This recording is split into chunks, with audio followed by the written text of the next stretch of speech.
أعوذ بالله من الشيطان الرجيم. بسم الله الرحمن الرحيم. والأرض مددناها وألقينا فيها رواسي وأنبتنا فيها من كل شيء موزون. سورة الحجر 19 نمبر آیات. فدی 19 نمبر آیات کی دا اللہ تعالی کامل قدرتونه څه قدرتونه ذکر کیږي او دا قدرتونه او دا صفات د الله تعالی ذکر کولو مقصد دا دی د الله تعالی لوی عزت کوز چې د مخلوق مینا او د مخلوق یره د زړه نه ختم شي. هم دغه د ایمان معیار او انداز دی. الله تعالی وی والارض مددناها او زمکه من غوړولې ده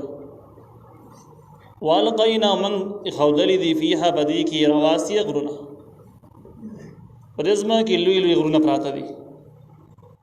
وانبتنا من را زرغون کړي دي فيها پرزما کې من کل شيء هر قسم شیزونه موزون په یو اندازه باندې. نو یو دا د زمکه غوړول یو لوی نعمت د انسان ژوند او جوړ د زمکه نه بغیر تیریږي نه. او دویمه دا چې په دې کې غرونه خودل د ځان له نعمت زګه بغیر د غرونو یو خو زمکه حرکت کوي بل د غرونو دومره زیات فواید دي چې داغې نه بغیر هم ژوند تیریږي نه چې داغې مضمون به ان شاء الله ورسته راشي چې غرونو د انساني ژوند سره څومره کلک مناسبت دی. الله وانبتنا من را زرغون کړي دي فيها بزمکه من کل شيء هر قسم سيزونه موزون په اندازه باندې. کم بوډو چې انسان ته د انساني ژوند ته څومره ضرورت دی او د نور ژوند د صورت ته څومره مقدار باندې ضرورت دی په انداز باندې الله تعالی را زرغون کړي دي. نو دسی هم نه چې دومره کمی چې مخلوق به گزاره نه کیږي دسی هم نه او دومره هم نه چې دومره زیات چې خلکو د ضرورت نه علاوه یو د خودلو سمبالولو ځای نه ښه کېدل امکان دسی هم نه ده.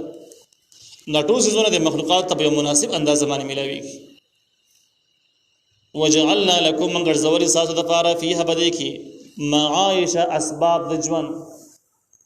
بس ما کې چې د ژوند څومره ضرورت ټول ضرورت پوره کیږي. کاغه ظاهري د زراعت په شکل کې دی د معدنیاتو په شکل کې دی بل شکل کې دی لیکن بزما کې د انساني او د مخلوق ژوندۍ سره تمام ضرورت د پوره کیږي. ومن لستم له برازقین او هغه سوچ نه تاسو هغه د رزق ورکون کې په ظاهره کې یعنی څنګه د انسانانو ضرورتونه د ځمکې نه پوره کیږي دي کې د ژوند اسباب موجود دي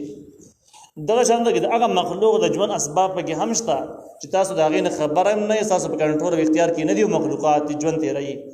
بس ځمکه باندې په وجه باندې هم شته په سمندرونو کې هم شته. دا ظاهري ټکي به سرزګه وایي چې ځینې مخلوقات د انسان په قبضه کې دي او ظاهري تور باندې انسان دا غي د رزق سبب جوړ شوی دی لکه وکړو چې کوم واغانی ګډي بيزي میخي نو په ظاهر باندې انسان دا هغه د فار سبب جوړ شوی اگر چې حقیقت کې هم هغه روزي رسان الله تعالی لیکن دغه نه علاوه په دې زمکه باندې د مخلوقات شته تاسو د هغه ظاهري هم سبب د رزق نه تاسو پیژنې هم نو مخلوقات رزق ته ملایوي دغه ټول ژوند سره مخلوقات او رزق اسباب په زمکه د موجود دي او خو په کامل اندازه باندې دي. وان من شيء او نشتره هیڅ یو شی الا عندنا خزائنه مگر زمون سره د هغه خزانه موجود دي. څومره چې انسان د ضرورت الله تعالی ما سره خزانه موجود دي یعنی چې څومره مغواړه من د مخلوقات دي ورکول شي ما سره کمی ناراضي دا مطلب شي. وما ننزله الا بقدر معلوم او موږ نه نازلو دا خزانو لره دغه سيزونو لره چې کوم انساني ژوند کې ضرورت لري الا بقدر معلوم مگر په یو اندازه معلومه باندې. همغه مخکینی خبره شوله چې د هر سیز الله تعالی سره پوره خزانه موجود دي څومره مقدار چې ضرورت پیخي الله تعالی ورکولې شي ورکوي خدغه زمکه ته دغه نازلېدل په یو اندازه باندې دي بیا اندازې نه دي نو دومره کم هم نه چې د خلکو گزاره پیونه شي او دومره زیات هم نه سمبالول مشکل شي. نو یو رزق رسول هر چاته بل دغه په اندازه رسول نه کمیږي او نه زیاتېږي د الله تعالی د لوی قدرتونو نه دي. وارسلنا الرياح من لګل دي هواګانی لواقحا چغه او چتاون کی اوري زله لواقح په معنا د حوامل سره راځي چې بل شي دروچت کی نو دغه هواګان چې کوم الله تعالی راولېږي دا وريځي اوچت کی هغه بخارات چت کې چې کوم سمندرونو کې جوړ شوی او بره ویسي فانزلنا نمنګ نازلو من السماء الى اسمان طرفنا ما انوبو زمکو نه بخارات چرشي هواګانی پورته ویسي او دغه بخارات هغه زګینو ته منتقل شي کوم زګینو کې د باران ضرورت او دغه د ورید شکل اختیار کې دغه نه کته باران شروع شي فاسقيناكموه نمسكو بتاسبان دغوبو وما انتم له بخازنين او نه تاسو د لره جمع کوون کې ځان له جمع کوي دومره زمانه پورې چې بیا باران نه یو تاسو سره وب پرتی او ایست تاسو پکاريږي نو جمع کول اسباب دومره زراید انسان سره نه چې دومره زیات وبستور کی چې بکلونو کلو کې بیا باران نه نن سره موجودي او روغ رمټي خرابيږي نه د سینې شکیږي تفسیر مان ابن قران وجه دې ځکه کې وارسلنا الرياح نراواخلا وما انتم له بخازنين کې تقریبا د شپږو نعمتونو ذکر دي د ځنې صراحتا ذکر دي ځنې اشارتا ذکر دي اوله مثلا خبره ده چې وګ د انساني ژوند کې او د ژوند سره په ژوندۍ کې بنیادی دخل لري نو په خپل باندې ولوي نعمت دي نه بغیر هیڅ شی ژوندۍ پاتې کېدې نشي دوی مدار ده چې وګ په خپل نعمت لیکن وګ په داسې اندازه باندې تقسیمول چې هر چا د خپل حصہ میلاو شي ډیره میلاو شي دغه ضرورت پوره شي د ځان له نعمت ته نو دغه تقسیم په اعتبار په طریقه د باران سره کیږي چې دغه ورځ کې لو چې دغه ولاړ شي برا نو بیا د باران په شکل کې هر چا د په مناسب اندازه باندې په میلاو شي نو کوم څه زره بغارونه کې ناز هغه ته هم خپل ورورسي کې میلاو شي ورته نو دویم تقسیم د الله تعالی په کوم انداز باندې د لوی نعمت درېمه خبره دا ده چې کوم باران کېږي در سمندرونو نو چتيږي او سمندرونو او په تاسو کتلی یا بم نه د انتهایی ترخی وي او په دې کې د مالګ ډیر زیات کثرت بلکې سمندر نه بغړ پیمانه باندې مالګي هم راستل کېږي اوس دې څنګه ترازو چې سمندري په کې خوږی شي نو څه چل بوش نو تفسیر مال په قران وایي چې دینه مالګ لري کی او دا په خوږی شي نو دې تر ټول دنیا ګنده ور روان او ډیر زیات مړه حیوانات ته غرزول کېږي د خوږو په صفت دا د جداسیز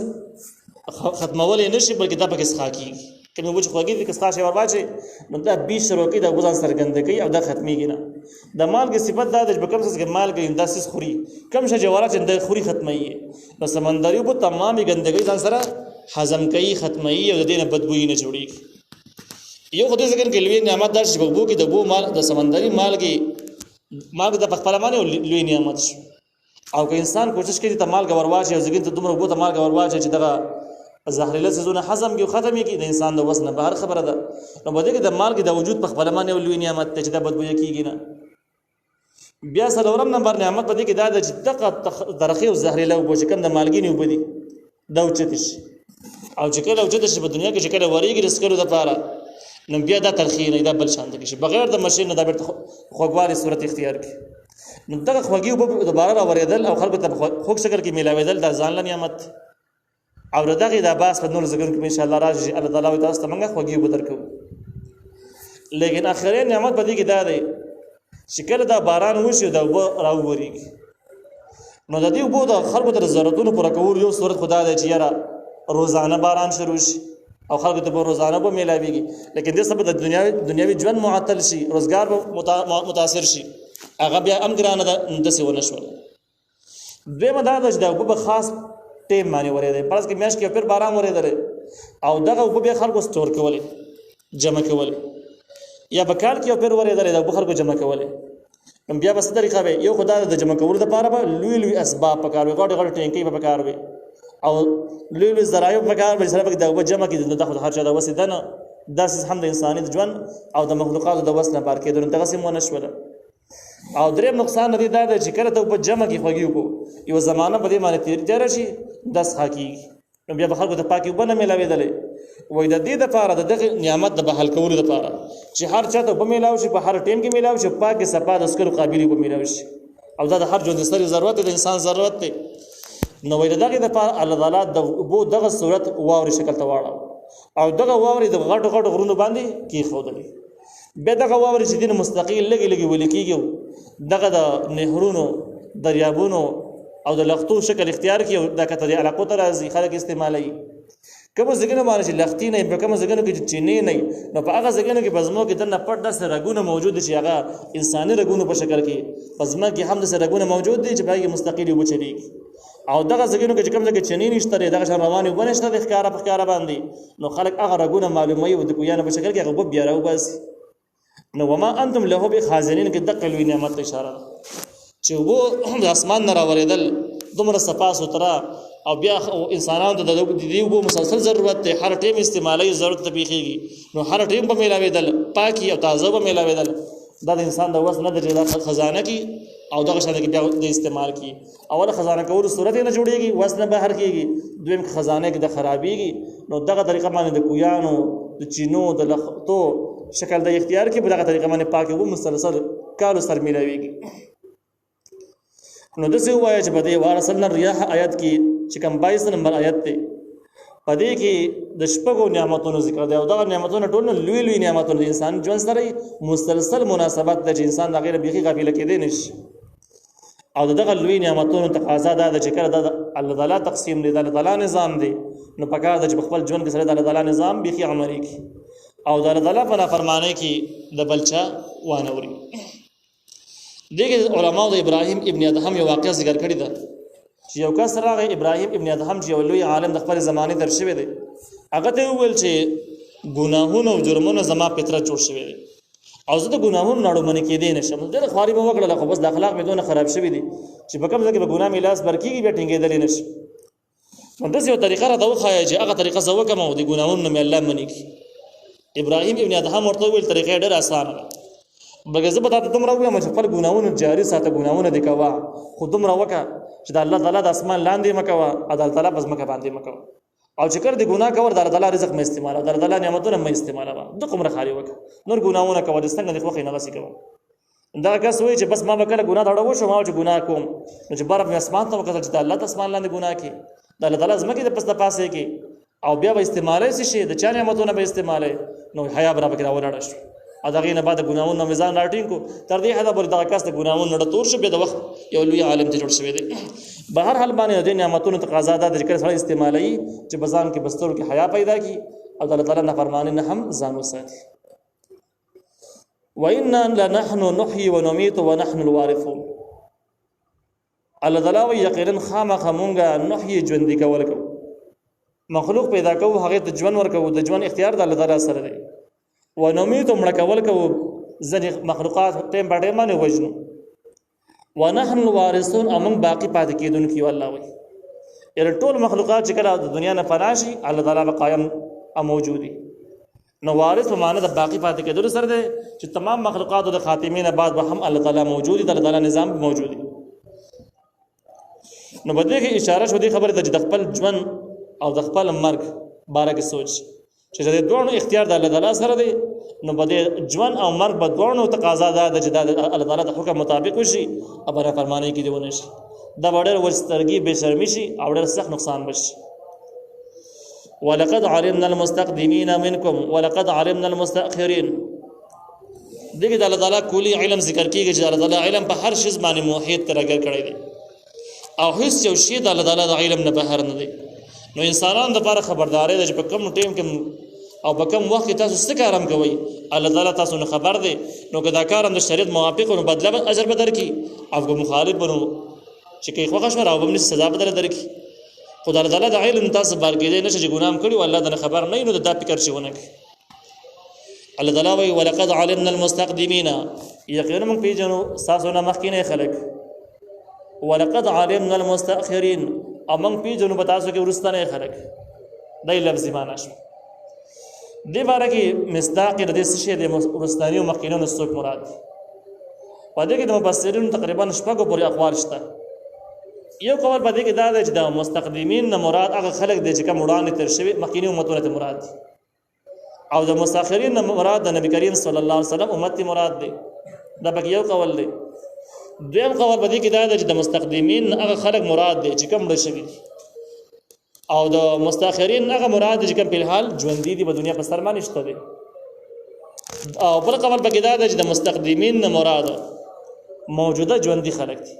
او مستاخرین چې کوم ورسته را پیدا کیږي د قیامت پورې هغه مراد د امام حسن بصری رحمه الله قول پکې دا دی او د هغه سره ځنې علما نور چې مستقدمین هغه خلک دي چې کوم په اولنی سب کې منځ کې ودرېږي او دا شان د جهاد باور سب کې دی ولاړ غیرتی خلک بدن باندې غیرت کوي او مستاخرین هغه خلک د چې کم د دین شاته پس دویم نمبر کې ولاړ دي امام قرطبی رحمه الله وایي چې دا ټول اقوال په خپل ځای باندې صحیح دي مستقدمین معنی دا وړاندې کېدونکو مستاخرین معنی ورسته کېدونکو نو سوچ په امتونو کې مخکې تر شوي دي نو هغه د دې مصداق دي دغه شان د کوم خلک چې په عمل په اعتبار سره وړاندې دغه د دې مصداق کې دي په ورنه سب کې ودرېدل په جهاد په ورنه سب کې تلل دا ټول د مصداق د مستقدمین مصداق کې دي شي او د کې سب بحث وایي نشته دغه شر مستاخرین اوس د خلکو ته ویل کېږي نو ممکن ده چې د امت صفت شي او ممکن ده چې د مړو صفات شي دا هغه خلکو صفات چې کوم رسته روان دي پیدا کیږي را پیدا شوی نه دي او دا خلکو صفات چې په اعمال په اعتبار سره کمزوري د ورسته دي ځکه دا بحث د علم دی او د الله علم ټول ته شامل دی نو په دې کې اختلاف امکان نه جوړیږي وان ربک یقینا رستا هو يحشرهم دا براجمه کې د خلکو لرا نو په دې ځکه کې د حشر باس راغی دوباره ژوندون باس راغی ځکه ورسره توحید ذکر را روان دی او توحید منکرین تعالی تعالی د مخکې خبرداري ورکړي چې ګوره توحید د څه نه لري د خپل اختیار شی د کسو کې منی او کسو کې نه منی بلکې دا لازمی شی تاسو په الله تعالی ته جمع کیږي او الله تعالی به مکمل تپوس کوي نو وان ربک یقینا ربستا هو يحشرهم دا براجمه کې د ټول خلق لرا انه حکیم علیم یقینا د الله تعالی حکمت والا او پوهه ذات دو صفاتونه ذکر شو حکیم حکمت والا او عالم پوهه نو حکیم کې د مضمون ته اشاره ده چې ډېر مجرمان په هر په دنیا باندې موجود دي د اسلام مخالف دي الله تعالی نه رانیسي په دې کې حکمت د الله تعالی دی یعنی په دې کې د الله تعالی حکمت دی د الله تعالی د وسنه بهر نه دی د علم نه بهر نه دی په دې کې حکمت او حکمتونو بعضه بعضه منتر شوی دی عالم پوهه دی هیڅ څوک هم د علم نه بار کې دی نشي نو که خسړې د عمل ته معلوم دی که بد دی هم الله تعالی ته معلوم دی او چې معلوم دی نو دې خبره ختم نه ده بلکې داغه مناسب بدله به الله تعالی ورکړي